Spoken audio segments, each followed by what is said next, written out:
Before the episode, I want to share a quick word about our sponsor, Pareto Labs.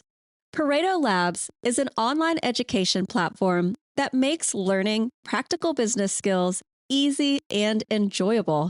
Whether you're a small business owner or an ambitious employee, you can level up your skills and knowledge. I recently took their 2-hour course on how to read financial statements, which was broken up into 12 bite-sized videos. The format allowed me to learn at my own pace, fitting the course into my busy schedule perfectly. I just wish I'd had the opportunity to take these courses and in this learning format years ago. Best of all, you can sign up for a 2-week free trial, so there's no risk in giving it a try. Head over to paretolabs.com, that's Pareto labs.com, and sign up for the free trial to see what you think. There's nothing to lose and only gain. You can go out there and do it. You can start the business. You can fail at it, and that's okay too. Like, just go out there and try it and do it. I didn't think that I was capable of having my own business. When I decided that I wanted to stay in coffee, I figured that I would be an A+ employee. You know, I'll do whatever you want. I'll be the cheerleader for the company.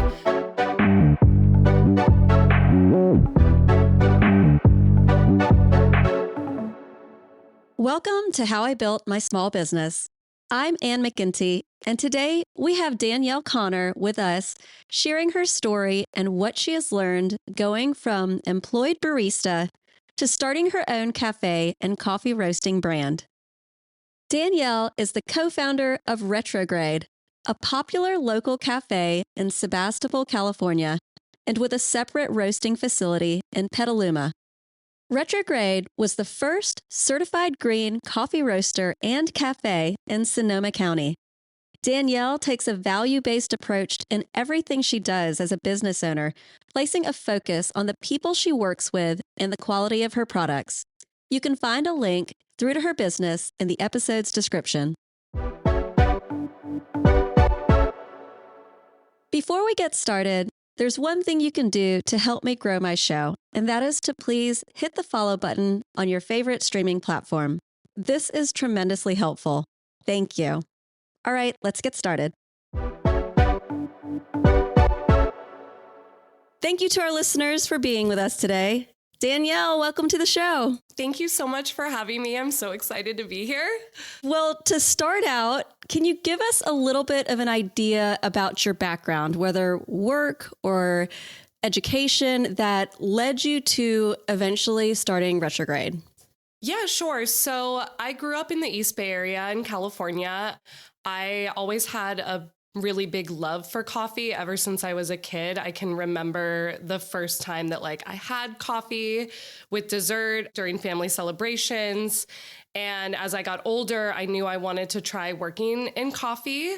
Once I was 18, I got a job as a barista working with my best friend for Pete's Coffee at the time.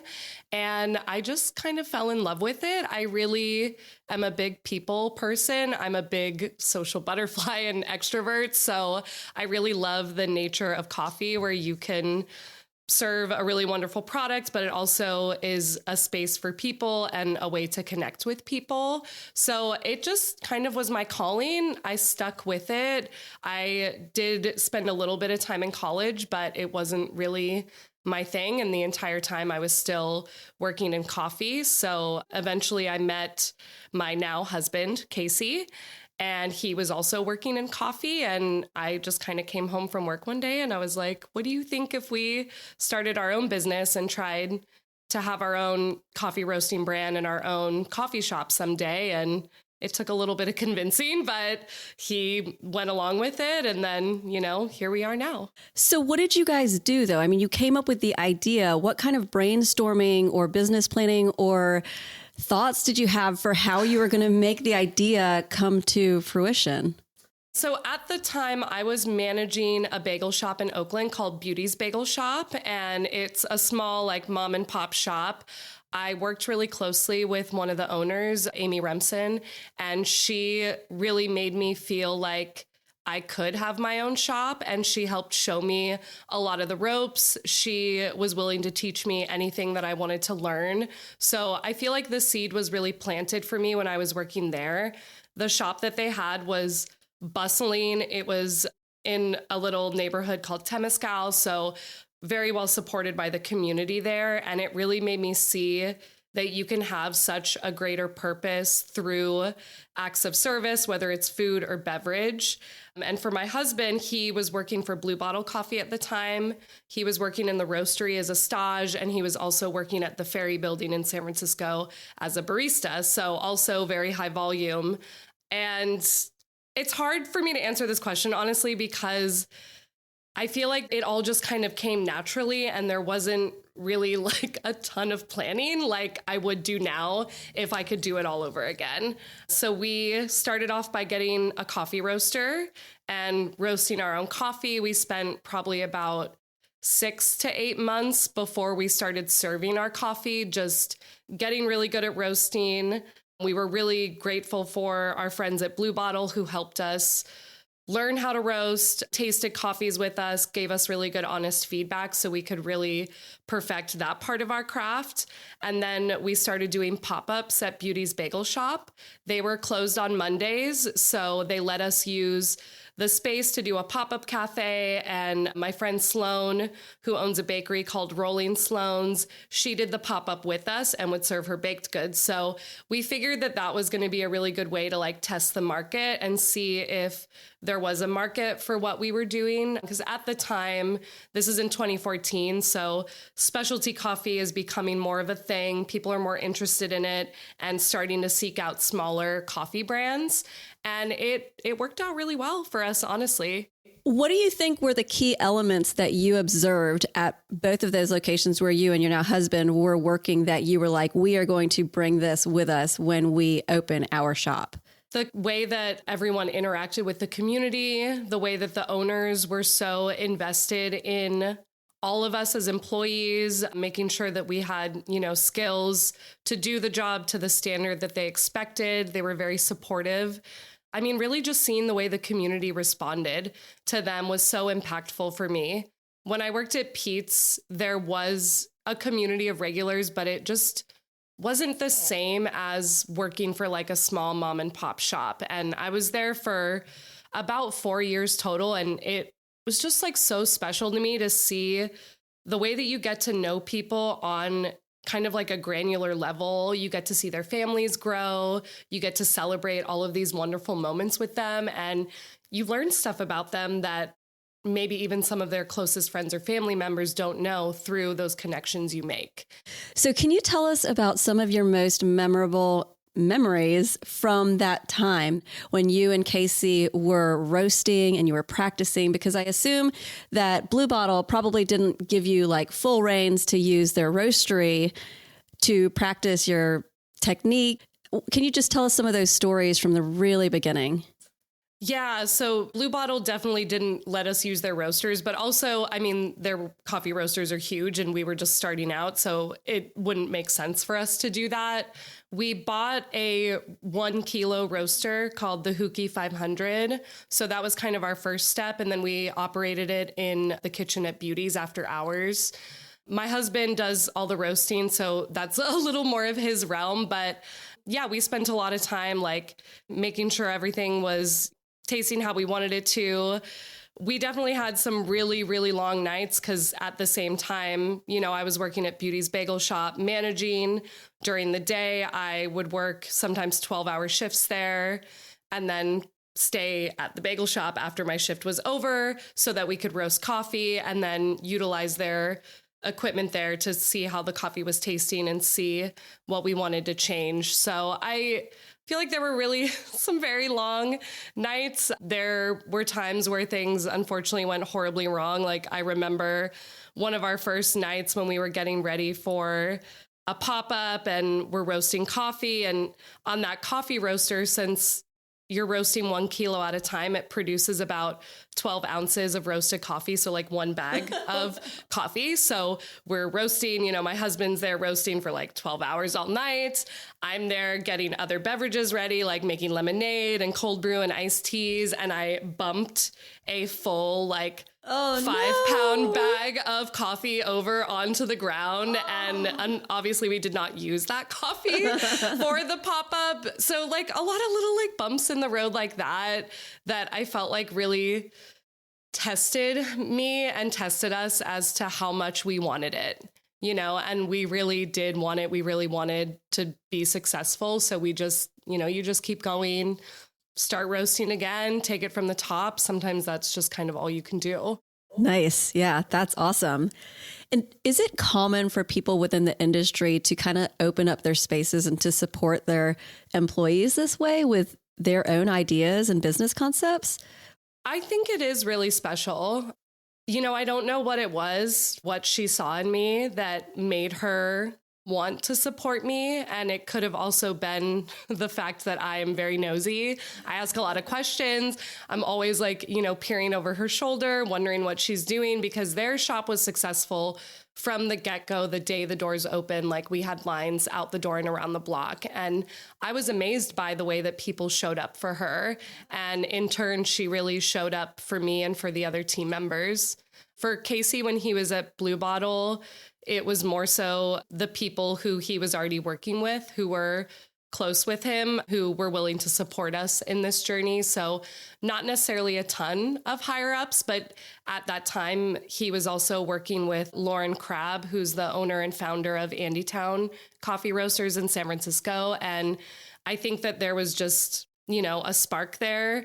And between them, they were able to also kind of bounce ideas off each other and just talk about like the journey that lies ahead. And it is special because I don't, even to this day, you know, I've been in business for 10 years. When I need help still, it's hard to find people in my industry who are local, who are willing to like help out, have these conversations and, you know, let me pick their brain. Wow. But my hope is that we can change that. And I want to be someone who is available for other people. I want to be able to mentor people in the same way that I was mentored by Amy. So I hope that, you know, the industry can just shift. And I think part of that is just having more interaction, going to more coffee shops. It's really easy to just stay in your own and not branch out. So the more we support each other too in other ways like that, then I think people will be more willing to support more like logistically too. Yeah, I think it takes a certain kind of confidence for somebody to feel like they can reveal like the secrets and the keys and to help somebody else out without it threatening their own business. Yeah. Right? You have to like be a certain size. Yeah, definitely. And I think people really view it sometimes as competition. And even if you are competitors, we're still in community together. And I really believe that the tide raises all the ships. So if I'm having a problem, you might be having the same problem, and we could really help each other out by just being able to be open and have conversations like that. And sometimes you even just want to lament to someone who is in the same industry as you and knows what it's like. So it's really nice to have friends in the industry. So when it came time to come up with a business name and the branding, what was your process? The name Retrograde just kind of came to us when we decided we wanted to start a coffee roasting brand and coffee shop. We just started like a note where we would just write down random names. Like sometimes you just think of something and you're like, oh, that sounds really good. And we really liked the way Retrograde Coffee Roasters sounded. We liked the idea of retrograde is planetary motion, seeming like it's moving backwards. So we really liked that concept and wanted to kind of incorporate that into our philosophy with coffee, where we were doing things really small batch, making things by hand, trying to go back to the basics of where we felt coffee should be and what makes service really special. And then we picked out the astronaut for the logo. We wanted it to be something really fun and approachable because at the time, we really felt like a lot of the coffee shops and coffee that was represented in Oakland was just not necessarily approachable to people who were not already part of specialty coffee. You know, there's a lot of people who are showing interest in it, and it's really easy to be intimidated by the way that people have their shops laid out, their branding. There's a lot of like modernism, and I love the modern look, don't get me wrong, but for me, it's about being like bright, colorful, welcoming, make it fun, and invite conversation in with our name and our logo and the way we represent ourselves. And then how did you decide on a location? Like, what were you looking for? And can you give us some insight into how much it actually requires in money just to get started with finding a place that you're going to lease, with getting the equipment that you need to get up and off the ground? Like, if somebody else wanted to go out there and do this, what would they need? So, like I mentioned, we started in Oakland, and then we always kind of knew that we didn't want to stay in Oakland. I had fond memories of Sonoma County from when I was a kid. I used to come up here and go to the Antique Society with my grandma when I was little, and we would spend time out on the Russian River, swimming in the summer and having a lot of fun. So my husband had never been up here. We took a trip up here for a weekend, and Sebastopol was actually our first stop on our trip. We checked out the coffee in town and in the surrounding areas. We spent the weekend out on the river, and it felt like a great little town in Sebastopol, like very cute and quaint.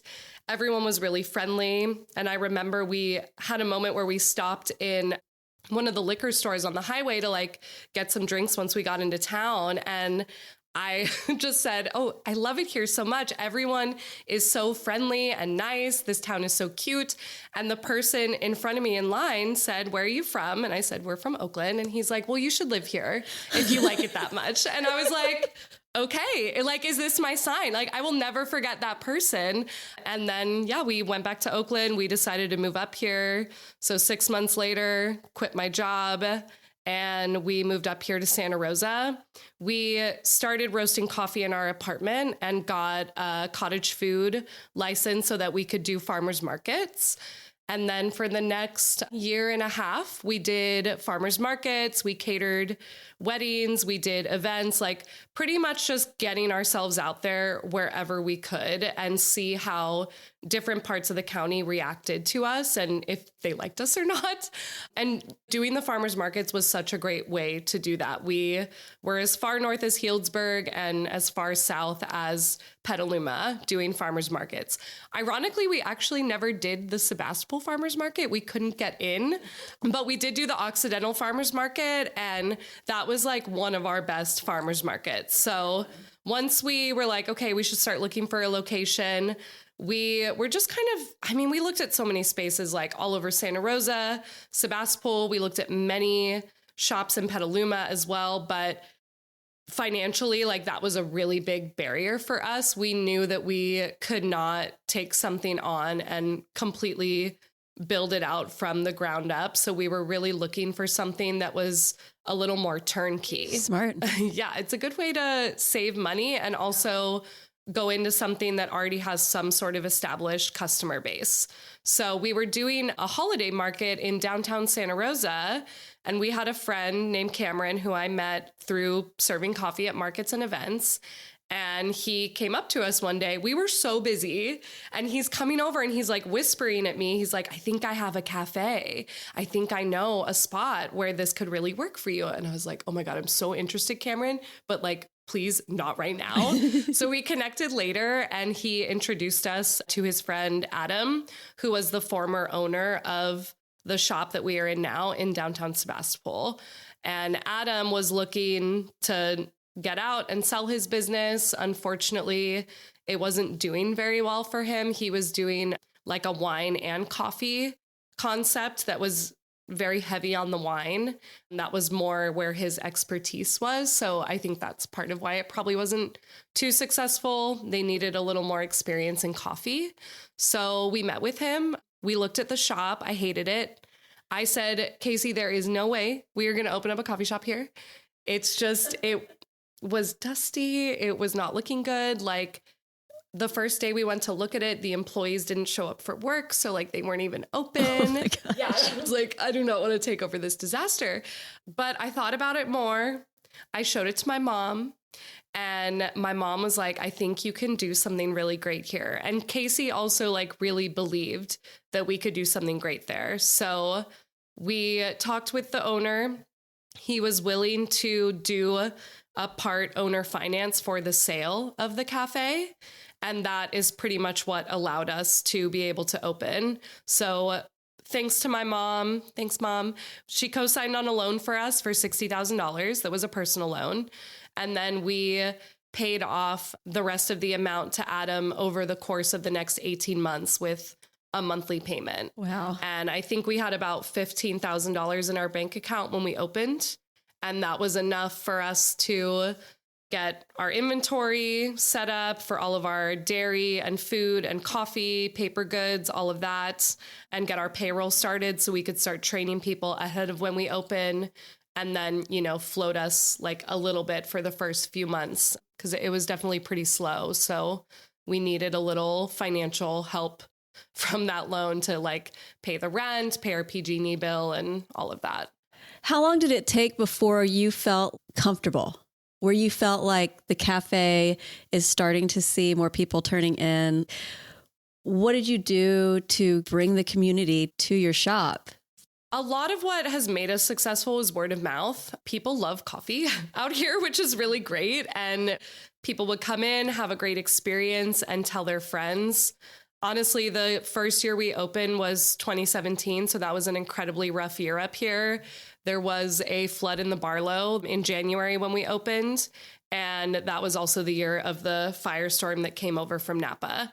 Honestly, the firestorm, and when that happened, we were so busy because the Center for the Arts and Annalee High School that are right by us were both evacuation centers for people.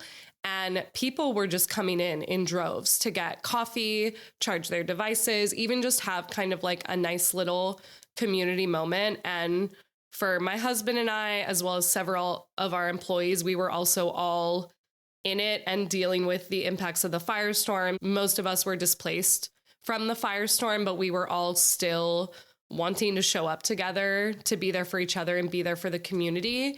And I mean, people were just so gracious and so thankful for us being there. And that's when I kind of felt like, okay, I think we're going to be okay. We're starting to make money. Of course, it's, for an absolutely horrible reason, but people are discovering us. People are telling their friends about us, and we're providing a really valuable service to people beyond just coffee. And over the next few years, we saw really great growth year over year. And then the pandemic happened, of course. How was that for you? It was challenging. We lost over 50% of our income. Oh my gosh. And we closed our coffee shop for 2 months during that time. So it was just really challenging to navigate still supporting our employees, making the right decisions, keeping our livelihood going. But we made it through. We took out 2 PPP loans that I'm incredibly grateful for. If it wasn't for the PPP loans, we wouldn't have been able to pay our staff during that time or even reopen because there's so much inventory costs that you need to, purchase in order to open again. So. And how many people do you have on your team now? We have 18, including Casey and 18? Yeah. Oh my gosh. You really wouldn't know that. I know. So when you see other cafes out in the world, like I'm sure you travel around, go to different cities, and you observe the way that other cafes are doing things, what are you noticing? Like, what to you are you looking at one cafe and going, oh, I like that? Or you're looking at another one and thinking they could really improve if they just did X, Y, Z? A lot of times I think it's with efficiency. When I go into a shop, I love to watch people work. I do it when we go out to eat. It's just, I can't help it. I'm always like watching the way that things are flowing in different shops and restaurants. And yeah, I feel like a lot of times there's a little bit of a lack of efficiency. I think in part it's because people need more skills and they need to be invested in. Your employees are the people who are representing your brand and in coffee, they are serving the final product that many hands in a supply chain were involved in before it got to you and, eventually to the consumer. So that and just customer service is so important to me. And I will not go back into a place, even if the product is amazing, but if the customer service is not 100%, then it's not for me. And so I think that those things go hand in hand, though, because when people are invested in, they also feel important, they feel valued, and then they generally are more pleasant at work and have a better time at work because they feel supported and capable in their role and like they know the expectations. Usually when we go out on vacation, we pick out a few different coffee shops to visit that we think are going to be doing it to the nines, places that I followed on Instagram who I think are really inspirational. So I like to stop in and see what kind of special drinks they're making, the way the service flows. And there's definitely been some cafes we've been in. They're operating very efficiently. They're engaged with the customers. You feel like you're a local while you're there. And I love that. Like, that's the kind of experience that I hope to replicate at Retrograde for tourists and people who are visiting from out of town. Like, you want to feel like you're part of the club. You want to vibe with people, chit chat, and have a good time. So now that you have a team of like 18 to 20 people, like, how have you gone about increasing the size of your team while also maintaining the quality of your product and not necessarily being there all the time? It's definitely training and having really good leaders who are part of our leadership team with us. There's no way that I could do it without our leadership team in particular. I'm a very hands-on person, and having been a barista for so many years, I still love to do that work, and I love to teach it to people, and I still love to be involved in all of that in the shop and work on the floor. But a wise person once told me that you can't work on your business if you're constantly working for your business. And that really stuck with me. In 2019, I worked with a business consultant who's a friend and a regular at Retrograde. And I feel like what I really learned through him is that I needed to invest in my management team. We have a wonderful manager named Angela. I'm sure you know her. She's been there pretty much since we opened for 7 years too. And she's really grown with me and with Retrograde. And as we got busier over the years, my brain is one, like, I want to solve the problem. So I see we're really busy. We need more help. I try and get ahead of it by like hiring and training before the need is like really an emergency that needs to be addressed. So yeah, that's really just what's helped us, I think, stay successful and make sure that we're putting out a high quality product that is also consistent for customers. Like, it all starts with the training and continuing to be there and checking in, having my hands on the product, working on the floor with people too. And, just being involved, because I think that when there's an owner present in a shop, you can really tell by the way that the employees are interacting with each other, the quality of the drinks that are going out. I mean, even a certain level of like cleanliness in the shop and in the dining room, it makes a really big difference to have an owner present. And when you say it all comes down to the training, what specifically are you telling your management team to look after or to observe?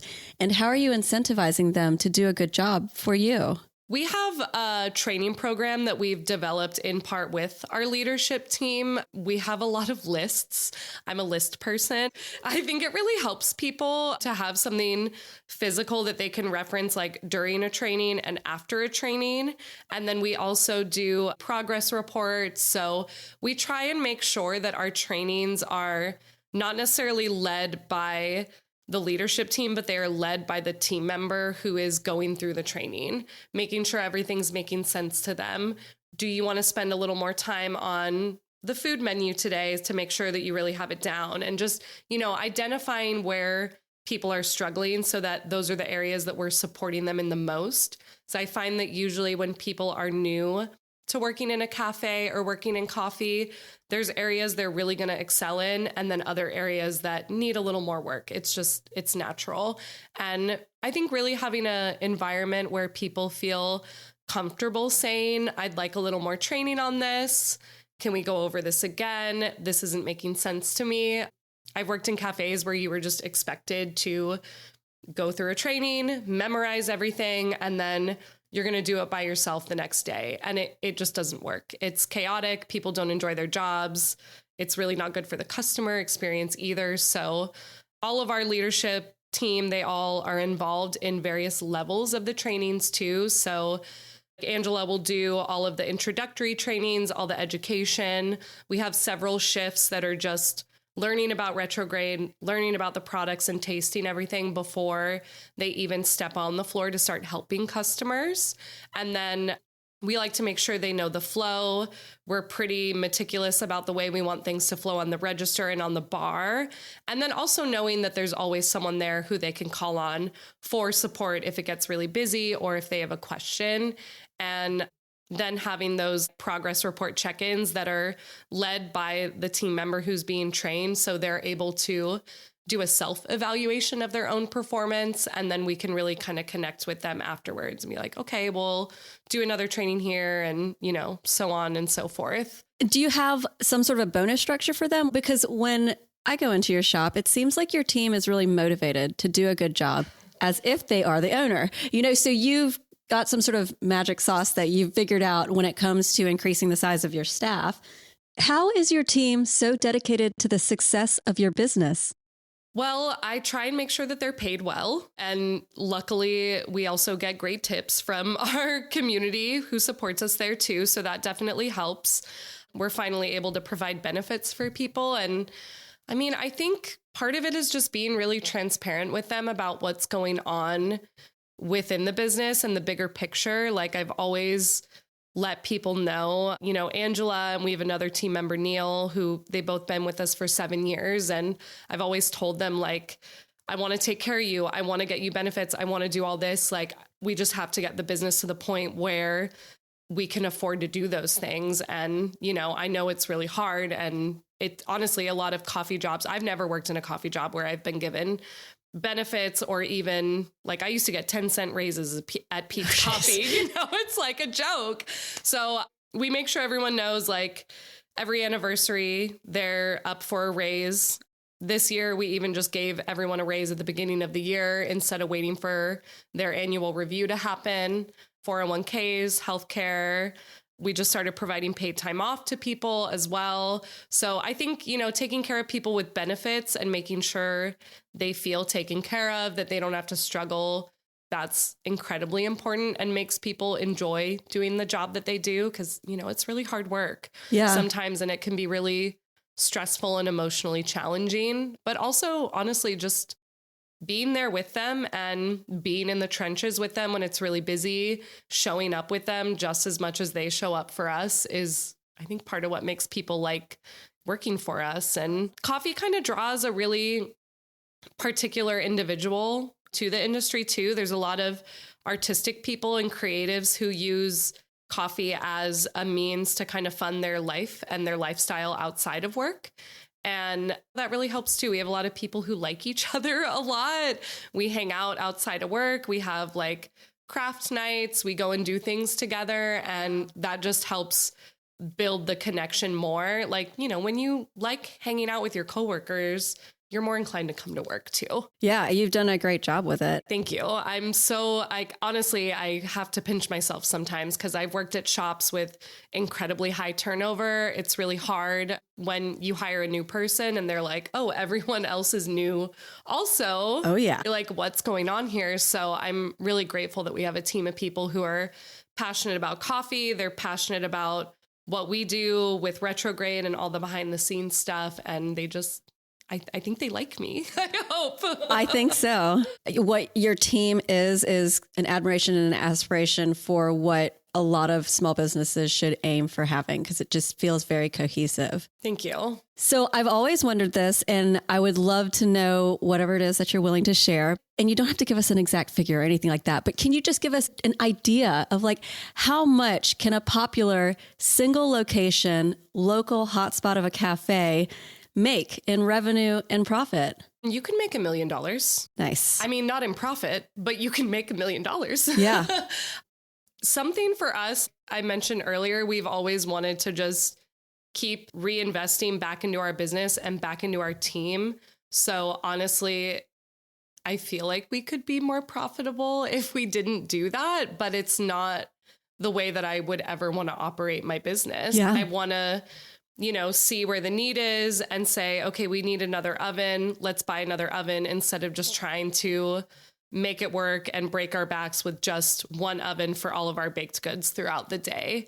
Just being able to identify problems. And if we have the funds that we can fix it, then let's fix it.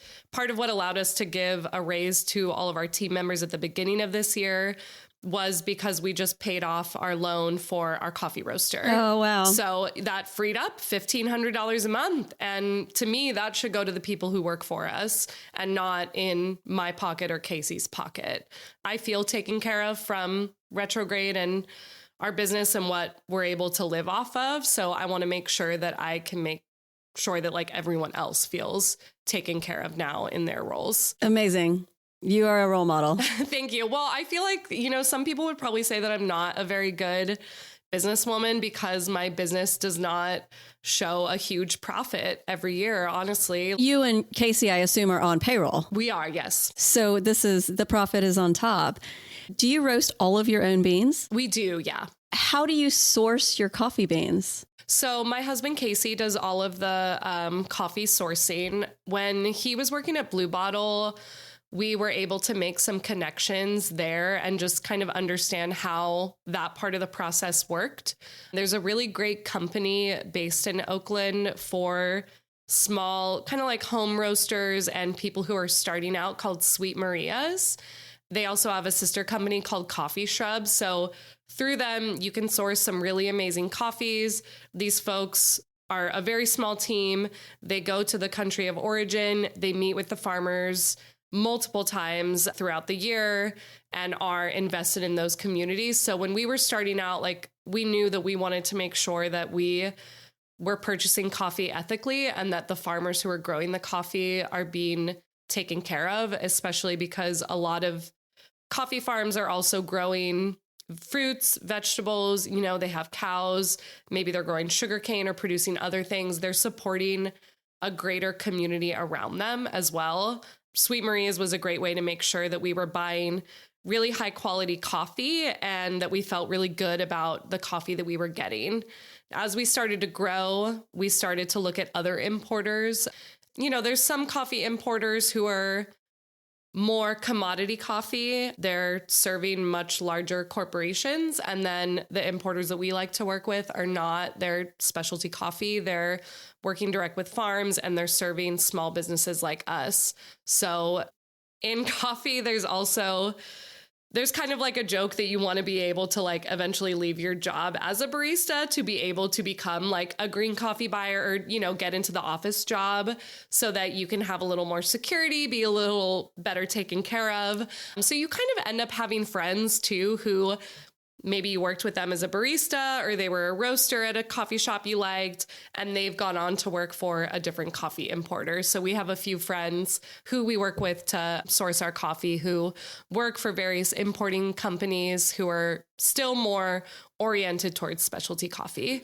It's really nice to have those friendships too, because we can be really candid about the types of coffees that we're looking for, depending on the purpose for the coffee. Like if we need a certain coffee to fulfill a certain taste for a blend, we can let them know and they'll give us little sneak peeks at coffees that are coming in that I don't know if other people get that treatment, but I feel special. So between the cafe and the coffee roasting, what is your future vision for Retrograde? Well, we have a second location in Petaluma at our coffee roastery that we are working to open. We signed the lease almost 3 years ago for this location. My dream has always been to be able to serve coffee where we are roasting coffee and be able to show people a little more in depth, like behind the scenes as to what goes on in the coffee roasting process and in the coffee roastery. Cause it's kind of, a lot of people don't really know. So we had signed the lease 3 years ago to open up that location. It's in a little bump in the road right now where the property needs to annex to the city of Petaluma and connect to city sewer and water for us to be able to get our health permit to open. So luckily we have a really wonderful landlord who's very invested in the property, and the vision that they have for this space is great and what has kept us there for so long. So we are hoping that it'll go through. They're actually supposed to vote on it next month, and I hope they make the right decision. So then we'll be able to open up another location. I would love to do more wholesale and like help other places serve better coffee by being able to provide them and their employees with more training too. So, there's a lot of places like bakeries or restaurants, resorts even, that serve coffee, but they're not a coffee shop, and they might not have someone on their staff who knows a lot about coffee to be able to serve a really great product. But, we're in wine country. People come here for a certain experience. And I think that if we were able to grow our wholesale program, we could really elevate the experience for a lot of people in different areas and different industries. That sounds like a great vision. Thank you. Do you want this to be a lifestyle business where you keep it kind of small, or do you want to just see where it takes you and grow with it? I'm not opposed to other locations, but it is very hard, even just having the one. And I've seen some companies open up many locations and the quality suffers or the employees suffer. I don't want to be that company. I'd rather stay small and have more controlled growth.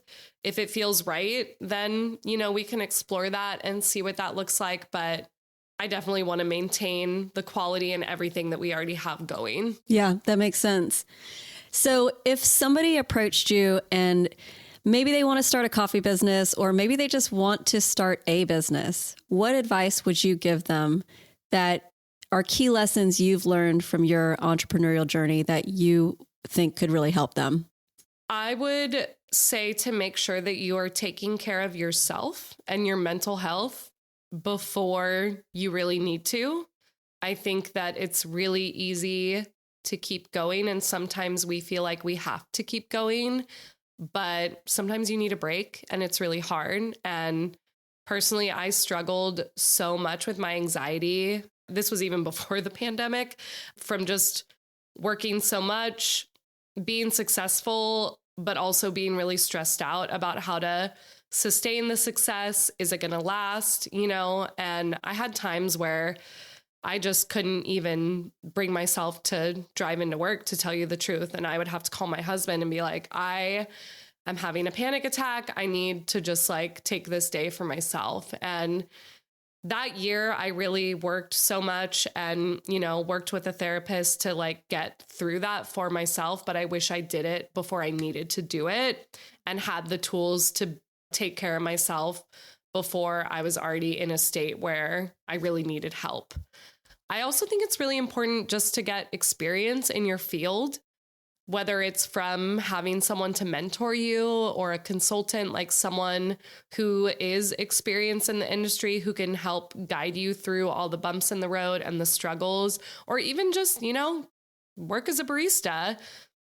Come pick up a few shifts at a shop and see what it's like. Because I think to be successful, you really need to understand how to do the job at every single level, starting with, working the register, hopping on the bar, and making sure that you understand what it's like for your team members and for your customers. So otherwise, I don't think you can really expect people to put out a really high quality coffee or a really high quality product and provide good service if you're not capable of doing it yourself and being a good example for those people. It sounds like in your journey that it was really important that you had mentors and jobs at places that were very successful.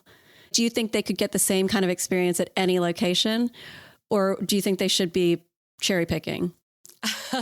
It's funny that you asked that, because I feel like it's great to work at a successful place and be mentored by someone who is successful also. I learned so much from them. I mean, when I worked at Beauty's, that was the best job I ever had. I loved it so much. It was really hard for me to leave. The job that I went to after that was a coffee job that was not good at all. And it was very hard. I had a really hard time like fitting in there. And I do think I learned a lot from that job though. Like I learned a lot of what to do and then a lot of what not to do, especially just in part because I had worked for someone who did not have experience in coffee. And yeah, I mean, he was very honest about that, which I appreciate. But it made it really challenging to communicate issues that we were having, you know, in the shop and getting him to understand the importance of it and the way it was impacting the customer experience. And just, you know, I've had some bad managers, but I thank them at the same time because that's a good point. Yeah, it shows you what you don't want to do. And you can really learn a lot from a bad experience, That too. is so true. So true. So just for a final question here, and this is one that I ask everybody, if you could go back and talk to yourself when you were in your early 20s, and it doesn't have to be business related, just wisdom, what would you say to yourself? Oh, I feel like this one might make me cry. Just believe in yourself. I didn't think that I was capable of having my own business. When I decided that I wanted to stay in coffee, I figured that I would be an A+ employee. You know, I'll do whatever you want. I'll be the cheerleader for the company wherever I go. And whatever it was with Amy and I, and whatever she saw in me, like, I'm so grateful for that because sometimes you can't recognize it in yourself. But now that I'm older, I really see it in so many young people, so many people who work for me who are so talented and want to pursue other things. And like, I just want them to believe in themselves and believe that they're capable. You can go out there and do it. You can start the business. You can fail at it. And that's okay too. Like, just go out there and try it and do it. That's awesome advice. Thank you. And I think we all face that at some point in our lives, just not believing in ourselves, and it doesn't serve us necessarily to do that. Yeah. And I still do feel that way sometimes. And then I try and just tell myself like, no, you have been doing this for 10 years. You're capable of doing hard stuff. Like, just keep putting yourself out there and keep doing it. That's right. Well, Danielle, thank you so much for coming on the show today. Thank you so much for having me. And sharing your story, which is incredible. Thank you. As always, thanks for being here. Today's key takeaways. If you're a local cafe or restaurant, interact with your community and make connections with your customers. Invest in your employees by making sure they have the skills needed to do the job well, and be supportive. Oftentimes, at the beginning of any small business, you'll be working long days and nights. It's just part of the process and how you'll know you have the fire in you to make it a success. You will hit bumps in the road that will test you and make you question how much you really want the success. Just keep going and take it from the top. Work in the industry you're thinking about starting a business in and learn as much as you can and see if there is a way you can test your concept. Maybe there's a restaurant that is closed on certain days, and they will allow you the space to start a pop-up. Get a cottage food license so you can set up at farmers markets to further test your concept. Make friends with others in the industry. Competition doesn't need to be the enemy, and in fact, there is so much to connect on, and you may be able to support and help each other. Make sure you understand what it means to have excellent customer service, because customer service can sometimes make or break your business. When it comes to growing your business, just remember that you can't work on your business if you're always working for your business. Hire and train before the need for employees is an emergency. Develop a formal training program with your management team and meet your team members where they are and in the areas where they self-select needing the most support. Have physical lists that they can reference during a training and after a training. Take care of yourself and your mental health before you even think you need to. Every job is an opportunity for learning. If your employer is doing a great job, take note of what they are doing that you'd like to do. And if you don't like your job, take note of what not to do. Lastly, believe in yourself. You are capable of learning anything. Get out there and try what it is that you want to try and do it and be willing to fail at it.